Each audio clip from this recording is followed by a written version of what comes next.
What is up, guys? This is your boy Superior Simmer, and today I have more information regarding The Sims 4. If you guys like news, updates, and discussions, please hit the sub button. And if you enjoyed this video, please hit the like button. I also do have an affiliate link with Instagame to bring you guys cheaper Sims packs. If you guys click the right side of the screen or the link in the description, you guys will find a bunch of deals for The Sims 3 and The Sims 4. If you guys are planning on buying The Sims 4 Enchanted by Nature, you will get it at a discounted price. Currently, it's only $34 at the time of this recording. But once again, guys, please do not pre-order this pack until you see reviews and gameplay. And of course, there's other packs like Love Struck, Businesses and Hobbies, High School Years, and Growing Together that are 50% off. Without further ado, let's get into the content. Okay, so there's been a lot of updates on the Enchanted by Nature expansion pack, but we also did get a new patch update with very small fixes. And this patch update is a previous update for console players because they didn't get the patch update the same time the PC players did. But before we even jump into all that, apparently we have another roadmap, which is so confusing to me because I think at this point we've had 3 roadmaps. So yeah, on Twitter, the official Sims posted saying Hoople Fruby. I don't know what that means. Maybe they're constipated. And they said stay tuned for more on The Sims 4 Enchanted by Nature. As I can see with this roadmap, we have a creative sim spotlight, a build by spotlight, the gameplay trailer for the expansion, a world spotlight, pack live stream with a special guest, and Discord challenges and more. Now, what's very interesting with this roadmap is there's no like dates. Now, I'm not going to sit here and try to speculate all this stuff. You guys can do that in the comments. All this spotlight stuff with the creative sim build by, I just have no idea. They did say that there's going to be a new laundry list coming out and there's going to be a patch update for this month besides this one. So maybe we're going to get more like creative sim / build by items, and that's what they're going to be, I don't know, spotlighting. I'm not sure. And there's like a world spotlight, so maybe we might get like a free new world. I know a lot of people, including myself, have been wanting a new world for The Sims 4. I think the last world we got was New Crest, and that was like a decade ago. So yeah, it's been a pretty long time. So if this is like a new world, cool. But again, this is just pure speculation. Then we have a special guest for the live stream. They're probably gonna have like another crazy celebrity who plays Sims just on the live stream. Now, heading on over to the website, they say feedback, fixes, and update for console simmers. So this update is for PC, Mac, and console, but keep in mind the console update is for the previous update that we got, not for this current one. So from my understanding, console's still playing catch up with the updates. I could be wrong, but that's what is showing on here. So yeah, they say silly simmers.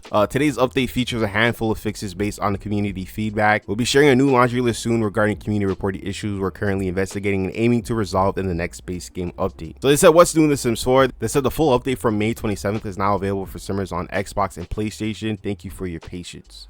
Now for bugs fixes, this is base game and other packs. It said they resolved the issue where Sims models could become distorted when traveling shortly after aging up. Sim portraits are now properly updated with the career outfit when Sims join a career. This is for businesses and hobbies. They say small business employees no longer disappear after loading the lot from the manage roles or creative sim screens. And then lastly, for seasons, the New Year's resolution menu now correctly appears when making a resolution. And the Scout's Battle Progress UI no longer appears without text. So yeah, this patch update is definitely the smallest I've seen. I think the main concerns was just them trying to get the previous update for consoles, and then they just threw in some like, you know, small fixes here and there just because. But yeah, again, people are still upset with the whole corrupting stuff and like just like the seasons indoors. Players are losing their save files, and again, these are people that are paying for their product and it's literally ruining their game. That's not how this works. So I hope they find a solution for this stuff really soon. Now if you go on the EA app, or I'm assuming the website, you'll find additional information for Enchanted by Nature that I want to go over with you guys. But I will be making a separate video on kind of like the feedback and responses I've seen from the trailer.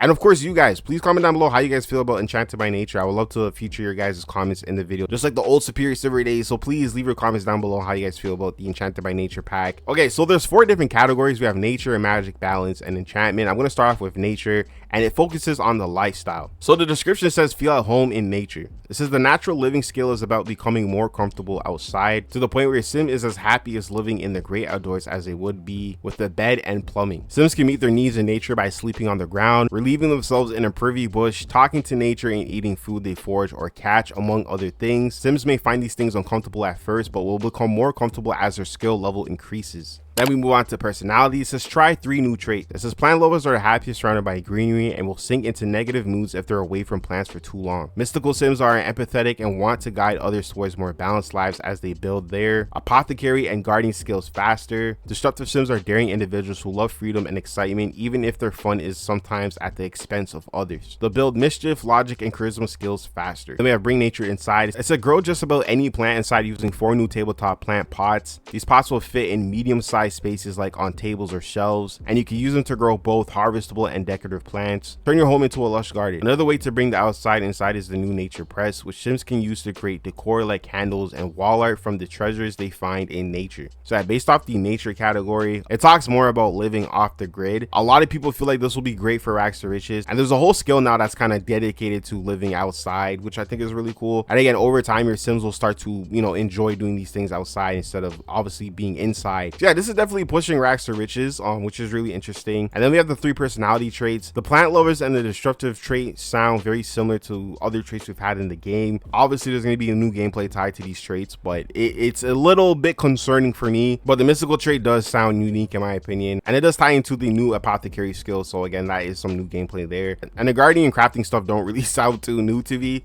Okay, now we're going to magic. So it says fairy abilities. It says develop mystical powers. Fairy Sims will gain experience by using their powers or performing specific interactions. As they gain experience, they'll be able to learn abilities like curing ailments or bestowing them, changing the moods or luck of other Sims, bottling emotions, creating needs, and making plants bloom are also examples of fairy skills. Remember, everything has its cost. Fairies are nourished by emotion, and their abilities cost emotional energy they will need to recharge. Then we have fairy forms. So it says style unique fairies. It says great fairies with beautiful wings you can paint freely, new facial presets, skin tones, glowing tattoos, and fairy core fashion will be available. Fairy core fashion, that's hilarious. Fairy Sims can have a separate fairy form in addition to their normal Sim form. So it's very similar to like the vampires form, where they have like their dark form and then there's the regular form.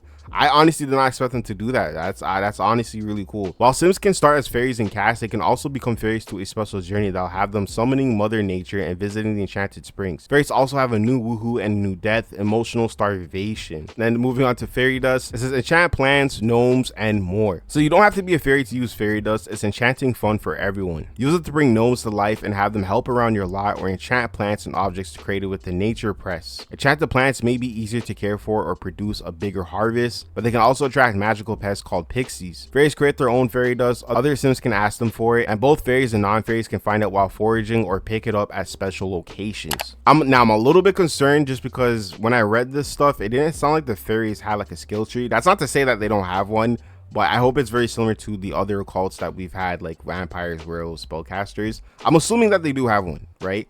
But it didn't sound like it. So I'm a little bit nervous for my fairy players. Now I think the fairy abilities themselves don't sound too bad. The mood stuff is a little bit concerning to me because I feel like we have so many things in game to change like the mood of our Sims, and the mood gameplay to me was something that was played out in 2014. Like the mood stuff to me, although it was like a next step into like the Sim franchise, I just don't think the Sims 4 mood stuff is impactful as they make it seem. Like it just doesn't hit. Like it's just not fleshed out for me. It's just not enough for me to like get excited for. So I feel like the mood stuff will always be something that to me is just kind of like clutter. Like to me the whole changing mood stuff is just like clutter to me. Like no one really cares about changing moods. Stuff like, you know, luck and bottling emotions, creating seeds, making plants, like that stuff is okay. Like the luck stuff does sound interesting, but then like again it's like, oh, creating seeds and making plants bloom, it's like okay, like, you know. And like even the whole emotional death and stuff, like they're really trying to lean into the emotional stuff with fairies, so I'm a little bit skeptical with that just because I feel like emotions in the Sims 4 are boring. Like I'm just gonna be honest, they're boring. Now the fairy forms are really cool. I did not expect them to have like 2 forms. I think that's amazing because I feel like some people don't want their fairies to always just be, you know, flying around with wings and stuff. Like maybe sometimes you want to like conceal that and just have like a normal Sim in your household. I don't know, but I think that's really cool that we have that versatility. And this is the customization I've seen from the images with fairies, like the glowing tattoos, the colors of the wings and stuff, the horns. That stuff to me looks really cool. So I'm very excited to see like what people will make when it comes to fairies. You can definitely obviously make more like a Tinkerbell type of fairy that looks a little bit more human, but then you can really go crazy a fairy with like, you know, like really colorful skin and stuff like that. So I really like the customization. And then they talk about fairy dust. Fairy dust obviously is like kind of like this new, I want to say like crafting resource. And again, it's cool that you can use it to, you know, make gnomes come to life. I hope the gnomes actually do walk around and become like, you know, like real like life beings. Then we head on to the balance section. So it says ailments. It's experience strange effect. There are 8 different ailments and they're not all bad. A lot of them depend on your perspective. For example, the luck magnet will build up your Sims good luck by stealing it from everyone around them. Another ailment will saddle your Sims with an uncontrollable urge to create. Another will have them feeling emotionally nothing. Ailments may be caused by imbalance, caught from ailing Sims, Sims or inflicted through the meddling of a fairy. So with the apothecary skill, craft cures and elixirs. It says use new books and the leafy ledge apothecary table to build your apothecary skill. Craft cures for ailments, elixirs that affect the needs or emotions of Sims, and even an emotion stone. There are 22 recipes total. Emotion stones are limited use items that can siphon emotions from Sims. Emotions can be a key ingredient for some recipes, and fairy Sims can consume them to recharge their emotional energy. The energy will decay more slowly while a fairy Sim has an emotion stone in their inventory. And then we move on to luck. So it says play the odds. So luck affects Sims' chances of getting positive outcomes during crafting, foraging, socializing with other Sims, and more. Luck even plays a role in whether evil gnomes will show up on your lot. You can check a Sim's luck by looking at their Simology panel, and it can be changed in various ways, like by asking Spruce Almighty for help or being the target of a fairy's play with a luck ability. Okay, so there's a lot to unpack here. So we have the ailments. So this to me sounds like diseases in the game, but it's more on the magical side compared to like what we have with Get to Work, where like, you know, Sims can get very itchy, they get like a really high fever. This is more on the magical side, and with the apothecary skill, you're kind of like becoming like a doctor helping out people. This to me, besides like all the living off the grid stuff, is very interesting to me, because like being able to like kind of like cure Sims with like your apothecary skill and stuff is like really interesting. I can already see this pack combining with like businesses and hobbies to create like a business where like maybe you can be able to like cure Sims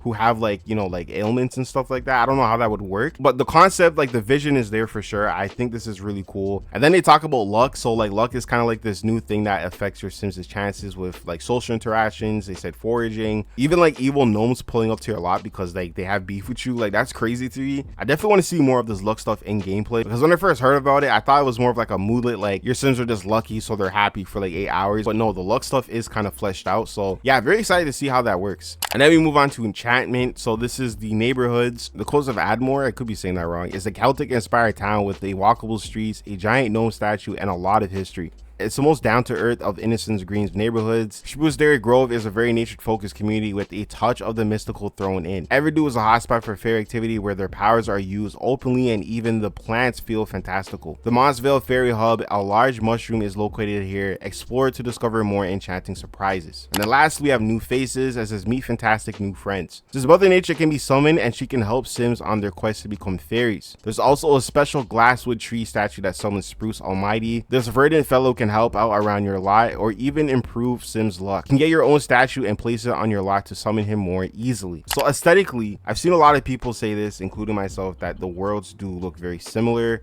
It's like very grassy suburb stuff, and we've seen it like 100 times now with The Sims 4. But based off the description, it sounds like this world is going to be very interactive, like Life and Death. Because even though Life and Death wasn't worth $40, again, I did do a review if you guys want to check that out. I thought like the world was very fun for the interactive stuff, and I want them to do more stuff like this, because again, everyone's been saying that the worlds are really boring. It's just these big worlds with all this giant space and just nothing to do. And to me, it just makes no sense to have a world in The Sims 4 if that's going to take away from gameplay. Like if they can focus more on adding just gameplay, then who cares about a world at this point? Because again, there's literally nothing to do in these worlds. But this to me sounds like it's going to be very interactive. Like there's going to be obviously a bunch of lore and like a quest you can follow to become a fairy, and there's like, you know, new NPCs like Mother Nature and Spruce Almighty. But yeah, this pack does definitely sound a little bit more interesting after reading everything here. Again, guys, please comment down below how you guys feel about all this information. And again, if you made it to the end of this video, I appreciate you guys so much. Thank you so much for watching. This has been your boy Superior Summer. I hope you have a good day and take care.